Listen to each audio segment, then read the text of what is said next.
She's proving AI can actually do a lot of good and building the safety features all platforms need.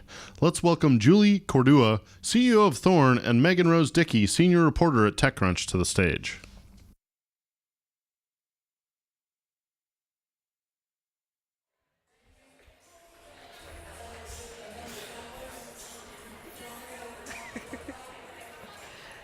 Hello, is this thing on? Yeah, it's me again, and this time I'm with Julie of Thorn. Thank you so much for joining me. Yeah, thanks for having me.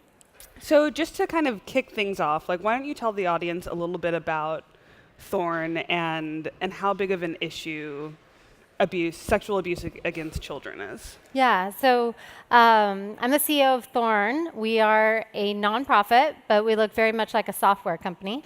And we build technology to defend children from child sexual abuse. So we work at the intersection of child sex trafficking and technology, as well as the spread of child sexual abuse imagery, or as defined in US law, child pornography. And we're also looking at emerging trends, so live streaming sexual abuse, the reintroduction of cryptocurrency as a payment mechanism for online child sexual abuse. And then we, besides just understanding this growing problem, we then build software at scale for law enforcement and industry to address these issues. And just a little bit on scope, you know, our roots were about 7 years old. Our roots were in addressing child sex trafficking in the United States. We're looking at 150,000 escort ads posted every single day in the US, and the question was, which of those ads is a child? So that was really where we started, was we thought we could use algorithms and a variety of different technology to prioritize cases to find children faster, and it worked, and that's our most widely used product. And then we have expanded since to the spread of child sexual abuse imagery, which is massive and growing. So in the US alone last year, so one country, and the spread of child sexual abuse imagery is a global problem, not like trafficking. You don't have to move a human, you move a video or an image.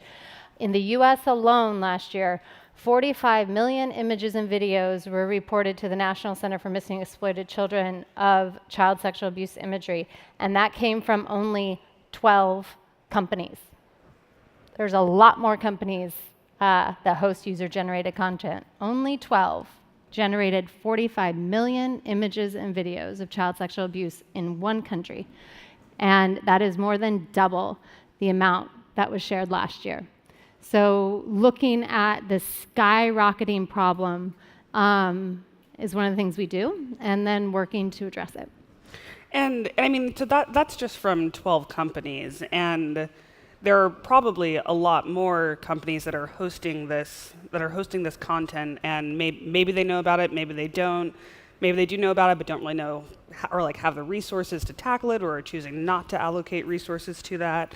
And so that's where your tool, Safer, comes in, and you're actually working with tech companies to kind of help them in that way. Yeah, I mean, you hit it exactly. I think no entrepreneur thinks my platform or what I'm building is going to be used for the most heinous type of human exploitation possible. They just don't think about that. They're thinking about how they're changing the world with what they're building. And because of that, someone who is going to abuse a child or other forms of abuse will exploit that because there aren't safety measures put in place. So that's one of the reasons why companies don't do this. And the second is it's not cheap. So a lot of times we'll see people put pressure on companies and say, you've just got to find this content. Well, it takes building systems to find that content. And so that's why you have 12 companies who are actively doing this right now, because it takes millions of dollars. And you're talking about the Facebooks and the Twitters and the Googles who have the millions of dollars to build these systems. And so what we said was, okay, let's stop this repetition. It's the same system every company needs. Why don't we build it once and make it a shared platform for small to medium-sized companies? So we eliminate the I can't afford to build it. And we make it turnkey in the cloud. And then, oh, by the way, every company also starts to benefit from the shared knowledge of what each other company is finding. And so that is our newest product that we just are in beta with right now. And our first beta customer went live earlier this year, and they're pulling content down. They're finding multiple images per 100,000 that are being uploaded that are known child sexual abuse images. And can you talk a little bit about the product itself? So already Thorn knows about a number of images of showing child sexual abuse. And so through Safer, you're then kind of providing like the hash. Mm-hmm. I'm trying to get all the technical terms right. So you're doing great. Okay, so you're providing that to these tech companies and saying like, if you see like this hash, then like then like pull that down. Yeah. So all around the world, in the US, it's the National Center for Missing and Exploited Children, has the largest repository of known child sexual abuse materials. So, and then every law enforcement agency in the world and also a few other NGOs globally, there's hundreds of millions of hashes. So what a hash is any image or video can be translated into a unique string of numbers. And that makes it, one, a lot less traumatic on a human when you're having to deal with this content. You can match numbers instead of images. So imagine what the system does is allows any company, upon upload, they can translate an image or a video into a string of numbers, and then you can really quickly just match. Does this number match this number, which is a known piece of abuse material? And if it's a match, then the company can do whatever is within their terms of service. Legally in the US, if you have found a piece of child abuse content, you must take it down and you must report it. And most companies in their terms of service say our platforms cannot be used for child sexual abuse. Mm-hmm. Not only criminal activity, but a lot of them have named this because the content itself is illegal. Mm-hmm. So we do that kind of hashing, matching. We do all the way through reporting to NCMEC, quarantining, and dealing with the law enforcement process. And so what if it's a new image, like an image that has never before been seen, it doesn't have its unique identifier? Yeah, so we're not there yet.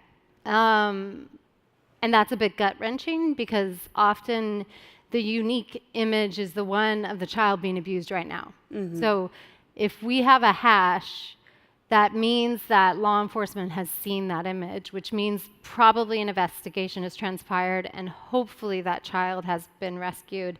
And what we're seeing on the open web is just the massive redistribution of that child's abuse images.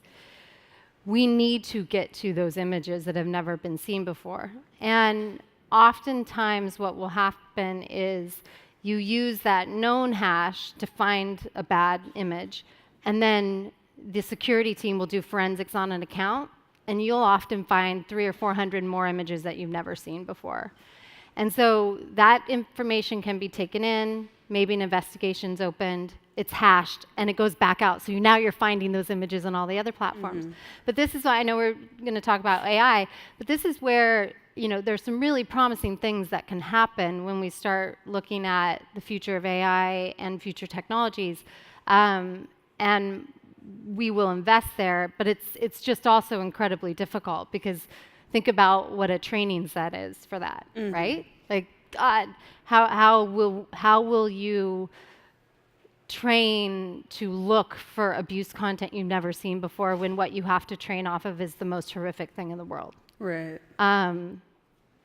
We don't have answers to that, but it could be game-changing in this space, right? Like if you can find an image of a child who's being abused now, that's amazing. Yeah, I mean, could facial recognition technology be used in that way to try to identify photos of children? Yeah. So in the work we do in trafficking, we actually already use facial recognition technology. So oftentimes, not all the time, often child sex trafficking victims in the US are not missing kids. They're kids who are in foster care or being controlled in another way. But sometimes they are a missing child. And so we have tools where we can take images of a missing child and match them in real time to our real-time database of kids who are being sold online. And we had a match actually just around the Super Bowl where the missing kids team from the National Center was sitting alongside the human trafficking law enforcement team that was using our tool, and they inputted a face of a child who'd gone missing on Christmas Day, and they got a hit immediately. And they went straight to the hotel room to rescue her. They missed her by an hour, but because our tool was able to track her, they were then able to recover her 2 days later because they found where she had been moved to. Oh, wow. So facial recognition can definitely be used in these spaces.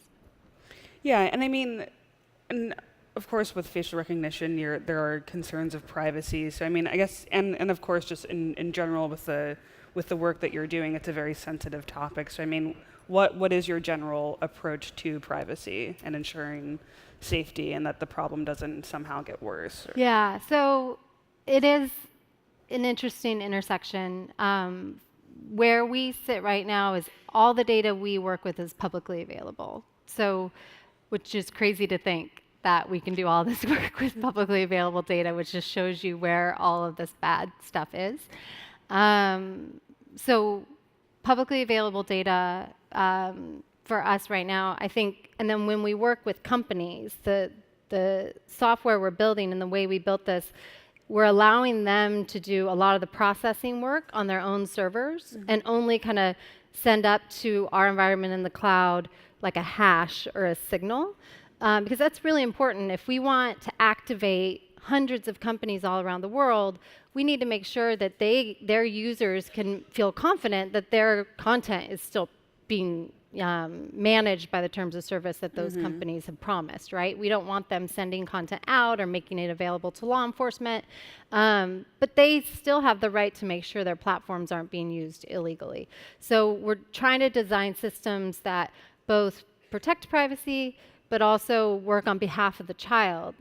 We can't forget that these children have rights as well, and their rights should not be overtaken by the fact that abusers can hide behind advancements in technology as well, and some of these other concerns.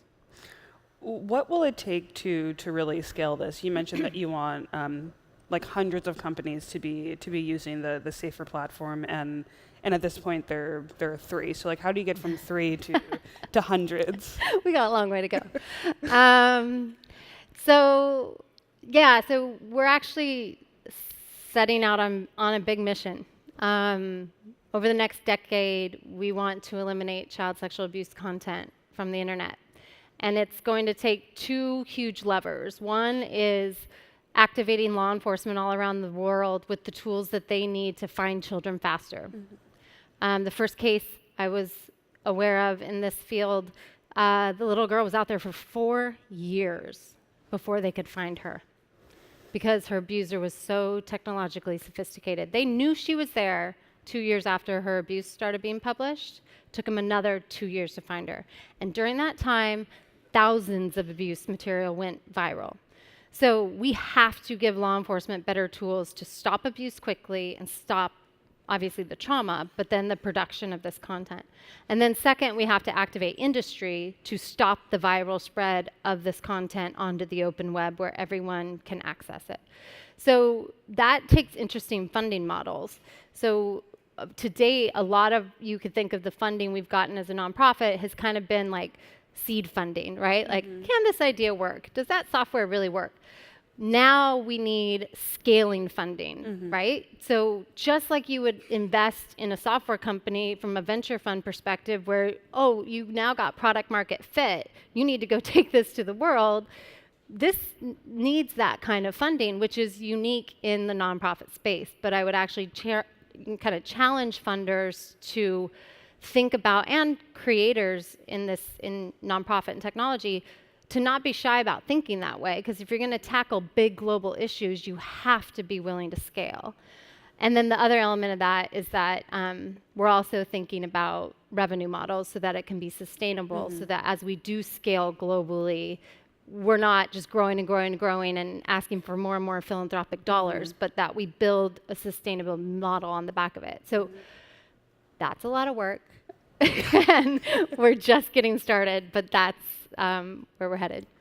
So, but based on the beta test you've been doing with so Imager, Flickr, and Roblox. Yeah. It sounds like they would be willing to pay for it eventually. Yeah. And like how much do you think you would charge them, or like what would be the model? We're still working on the pricing model, but a few $1,000s a month. Okay. It's not that expensive. Yeah, given what it's doing, have a ton it's of not money, that expensive. Good cause, yeah. Yeah. And then I want to hear a little bit more about the product for law enforcement. Do you charge law enforcement to use it, or do you? With our trafficking tool, we don't. Okay. Because we didn't think of this model. When we built that tool 6 years ago, we actually didn't think we were going to be a product organization. We thought we were going to be an innovation lab, and we were going to come up with ideas, and then we were going to spin them out to the FBI or others, and then we realized they're going to go there and die. And hope there's no FBI in the room. And then, so we had this critical moment about 5 years ago and said, oh my God, we have to become a product company. But by that time with that product, we had already scaled to, I think, 1,500 police agencies, small agencies, and the FBI and DHS. And the cost to go back and build the revenue model on top of that wasn't going to be possible. So the next two products that we built do have revenue tied to them. We have a second law enforcement product that does have revenue tied to it. And so we'll we'll have to subsidize some of the other work we do through the other revenue models. Yeah, and so clearly these are tools that law enforcement they need. What were they using before? Pen and paper. Wow. Yeah. So it was pretty crazy to sit with officers and watch their investigative process. And the victim ID story I told you about, when they came to us, we were just working on trafficking, and they came to us and said, we need your help on this case to find this little girl featured in abuse images. And we said, we don't work child sexual abuse images, we only work trafficking. And they showed us her face, and then you start working that, right?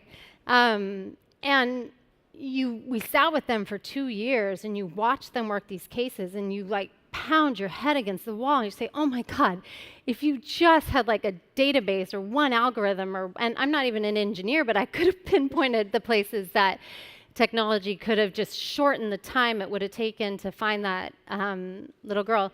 You would be shocked at how little technology law enforcement has to do this work. And so in both of the cases with trafficking and child sexual abuse imagery, our tools have reduced investigative time by over 65%. Wow. Yeah.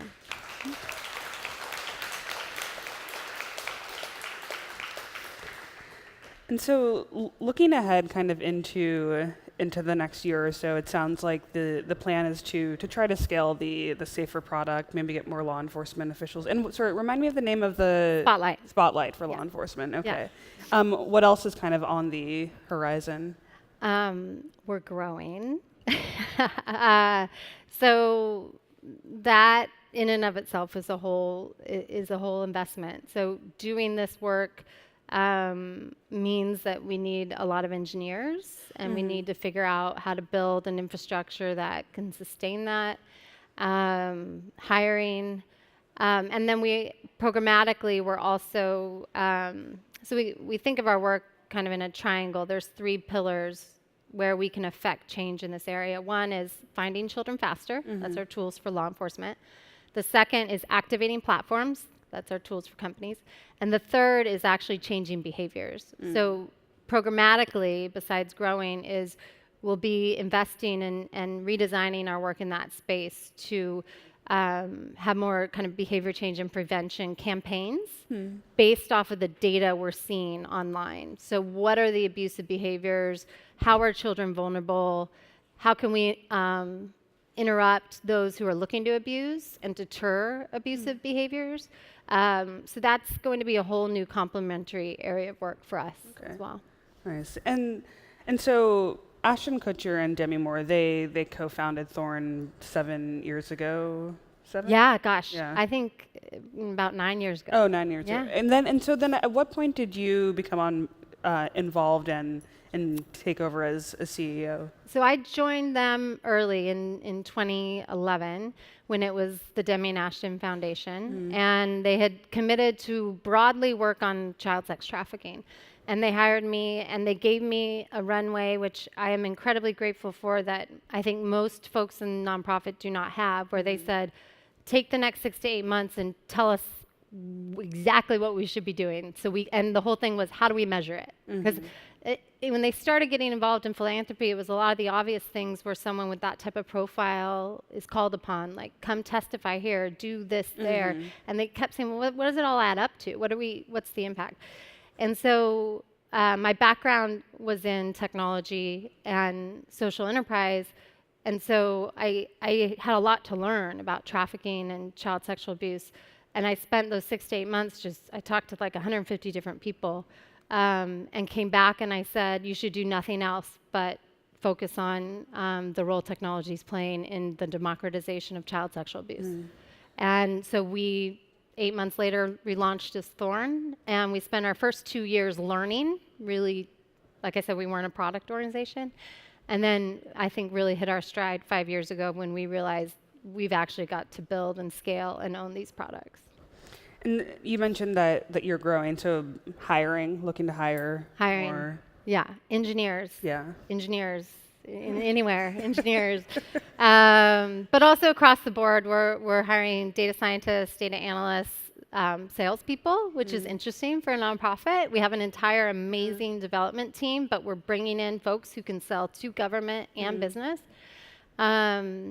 So that, and I heard someone earlier with the ACLU someone asked a question about salaries. Right. It's interesting. We really do try to pay competitively. Same answer, not Google salaries, but we want people they do feel invested in the mission, but we also want them to be able to live their lives in a very balanced way and attract, these kids deserve the best talent in the world. And so we're trying to create a place where you don't have to sacrifice just because you want to do world-changing work. You can come and do world-changing work. We can't offer stock options and all of those things, but we can pay you a competitive salary and give you work that you're never going to want to leave, because at the end of the day, you're saving lives. Yeah, because Thorn, the company did that program through Google's kind of fellowship program, and I know that one of the engineers I spoke with, who is a Google engineer and came to work at Thorn, it seemed like it was hard for her to leave that work. And I'm just like, I wouldn't be surprised if 5 months down the line, she leaves Google and she's working full time at Thorn, but. We just hired one of our Google. Oh, yeah. Was it her? Not one of her, not her. Okay. Sorry, Google. Yeah, but fine. Might limit our ability for corporate partnerships down the road. But I've worked in technology companies. I've worked in a lot of different places. There's no other work I'd rather do. The brainiac side of me loves building things. I like building things, and then the mission side of me just to do this work, and you can combine these two things. It's incredibly impactful, and I'm sure that's the case for a lot of nonprofits that are doing this kind of technology-driven work. Absolutely. We have time maybe for one question from the audience. All right, looks like in the back. That was, I think, first hand I saw. Yeah. Thanks. Hi, Julie. Jessica from Annie Cannons. Hi. Hey. I was hoping you would talk a little bit more about how you found success integrating with law enforcement, because one thing that we see kind of over and over again is not only under-resourced in terms of technology, but there aren't enough people in the police department to deal with all of the pedophilia they could get to. So maybe some successful techniques that others of us could potentially work with on other projects would be awesome. Yeah. integrating with law enforcement. The first 2 years of integrating with law enforcement looked a lot like, hi, I have an idea of something that may help you. It's technology based. I have an algorithm that can help prioritize your cases. And it was ha ha ha, click. And that was like 2 years of that. And then we built it, and then we showed them, and then it helped. And then we just kept sitting next to them and helping them. And I say time and time again, the officers who do this work are angels on earth. Like all they want to do is rescue these kids. And so if you give them something that can help them do this job faster, they will take it and adopt it quickly. So it's been a lot of just delivering a product that works and showing them that they can trust us, that we're not going to walk away.